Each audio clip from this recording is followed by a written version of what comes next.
Well, hey kids, Rio here. Welcome back to the channel. Today is Wednesday. So of course today is the next in my series of film reviews. And today we're going to be doing another chapter of I Like It, and I Don't Care If You Don't. This is going to be a fun one, you guys. There's a lot of trivia, so hold on to your hats. Today we're going to be talking about Riders of the Storm. Now, before we even get started here, there's a lot you need to keep in mind about this movie. Number one, it is a very dated film. Okay? It's a very, very dated film dealing with Vietnam veterans. It's a little bit sci-fi. It's a lot of comedy. We'll get into that in a little bit. But understand that it is very much a film of its time, and yet still apropos today. Now, one of the things I usually try to address when I talk about these kind of deep from the vault kind of movies is I usually try to tell you where you can watch it. Well, there's a trick to that. This one's kind of hard to find. I actually do have a copy deep in my archives somewhere.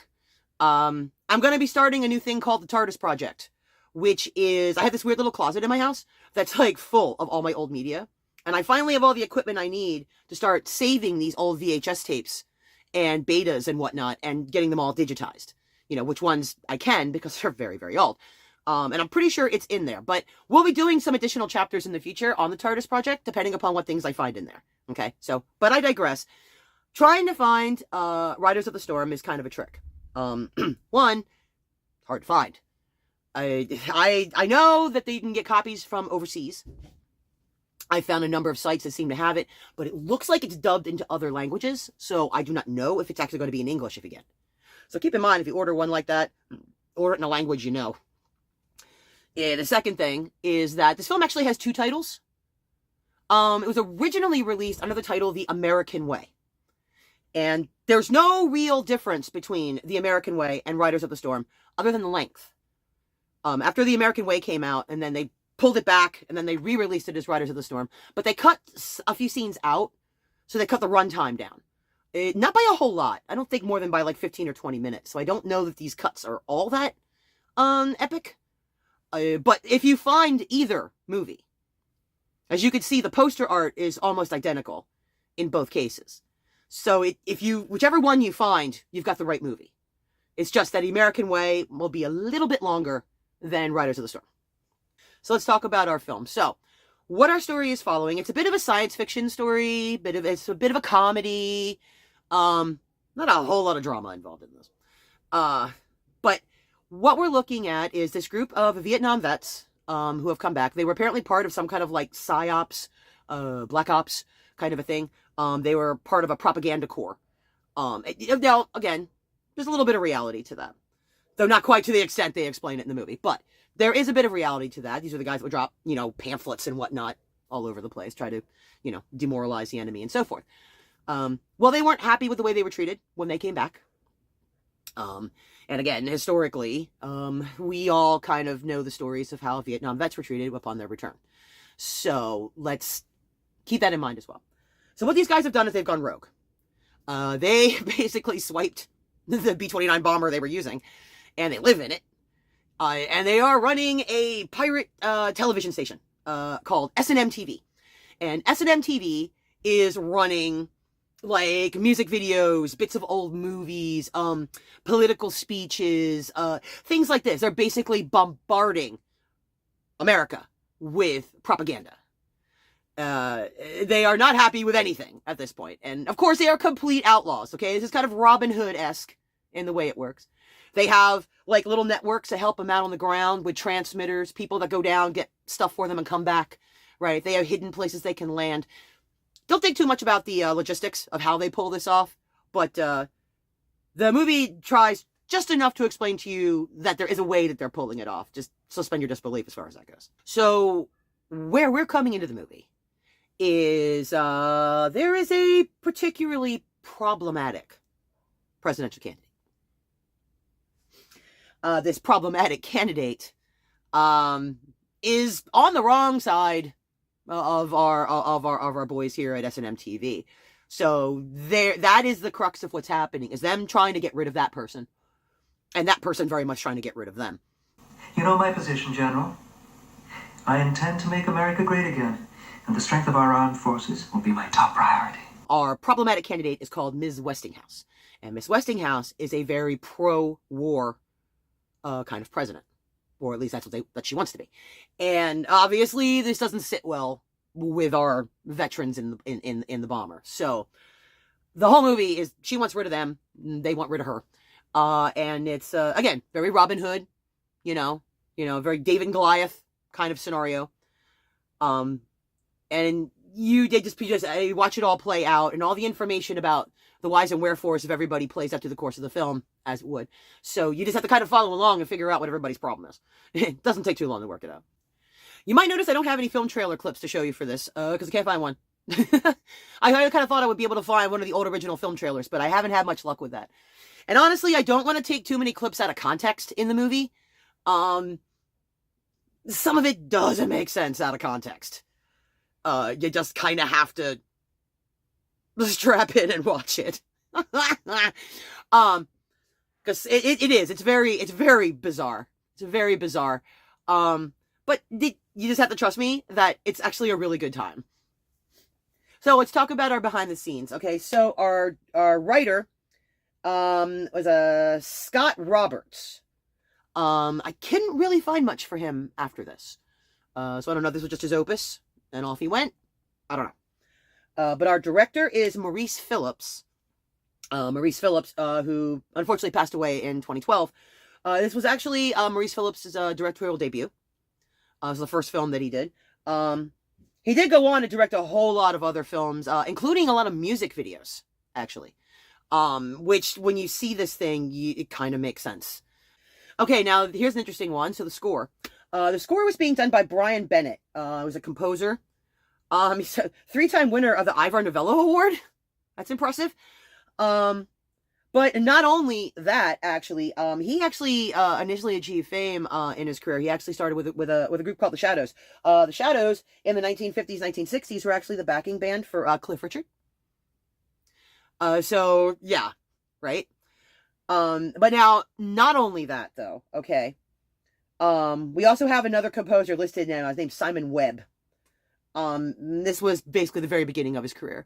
He went on to score for a whole lot of other films and television. His name is kind of all over the place.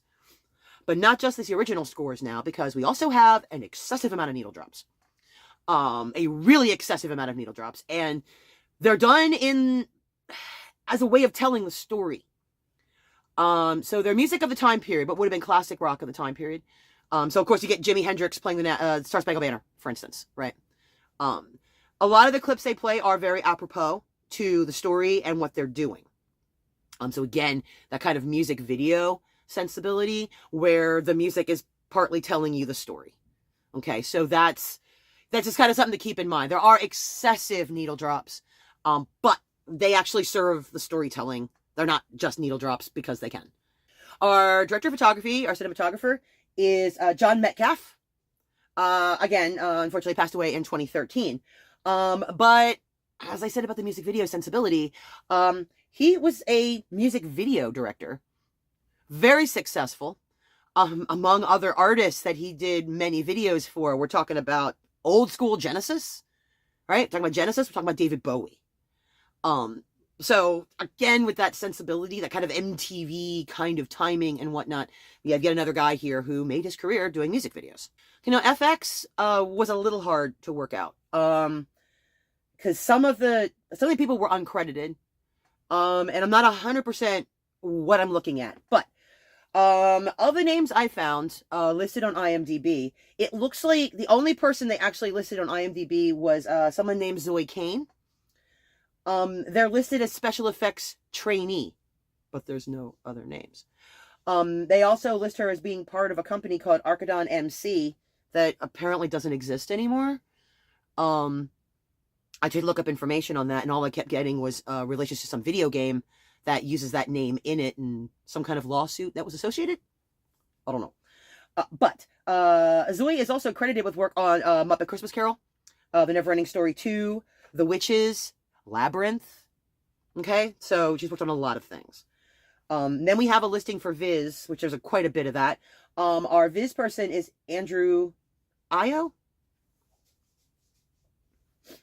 Worked on Mission Impossible, The Fifth Element, and Enemy Mine. Andrew's specialty is appears to be motion control camera. I believe he also worked on Labyrinth as well. And then we also have someone else, Steve Scott, worked on The Brothers Grimm, Lost in Space, and The Imaginarium of Dr. Parnassus. Another one of those movies I'm going to do a chapter on one of these days because I friggin' love that movie, and I don't care if you don't. So that's some interesting stuff behind the scenes, okay?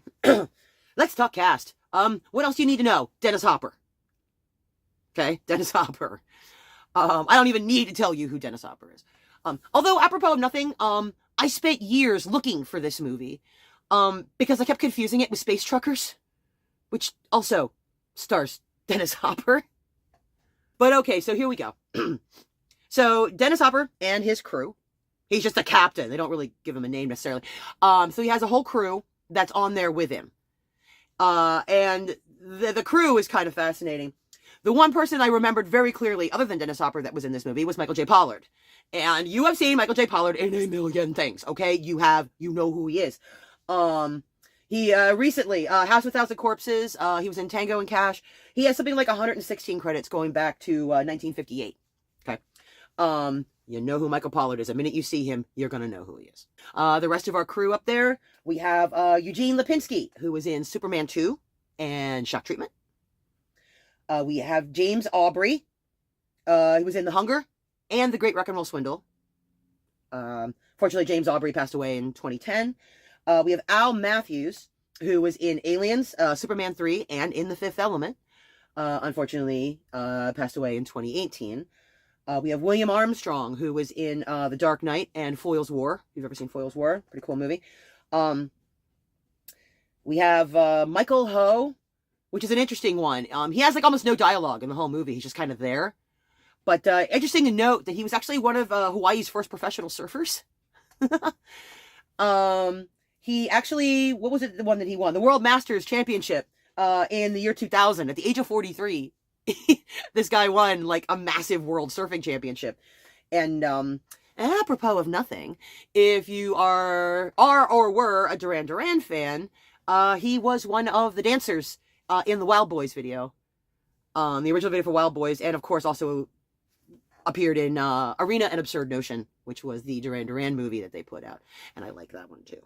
I don't care if you don't. Now we also have a roaming reporter. This is the guy they drop out and he does stuff and comes back up, right? His character's name was Sam.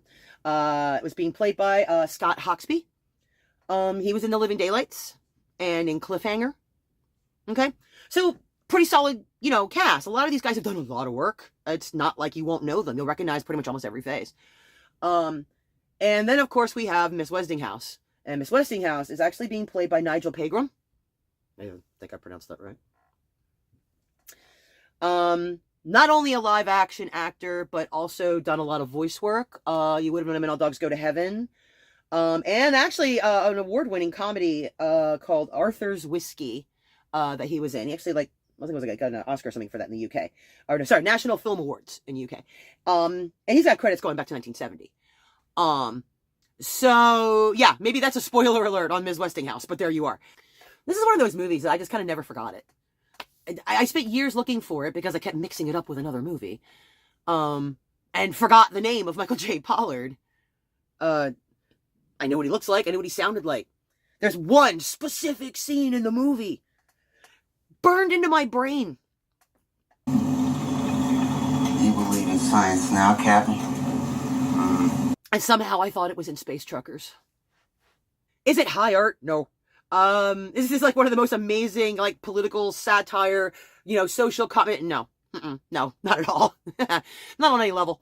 But it's fun. It's such a trip. It's just an interesting movie, and there's a lot of things in it that can make you think if you really wanna. But you can just watch it and not think if you wanna. It's a good movie. It's a good time. I said I was going to tell you guys where you can watch it. I did find a place to watch it if you don't already own a copy or aren't willing to order one from overseas. In the description down here, I have a link to a Laserdisc rip that you can watch for free. So you can get a chance to actually see it. It's actually a fairly quality rip. So, thank you to that creator for putting that up for us. It's a pretty decent rip. Quality's really nice. So you'll have a chance to actually see it. And if you want to find this thing for yourself, happy hunting. So, okay, I guess that'll do it for me for this week. If there's a like and subscribe button down here someplace, and you guys can hit that and join me for other stuff. We're going to be doing a whole lot of I like it and I don't care if you don't, coming up over the next few weeks. Simply because, as I am starting the TARDIS project, I am rediscovering a lot of cool stuff. So, anything that's being dug from the TARDIS project, I'll be sure to note that when I open. As I have some interesting stuff in there. I'm really excited for the project. It's going to take me over a year to really process it all, but I'll let you know what I find. All right, kids, that's it for me. I'll see you next time. Bye.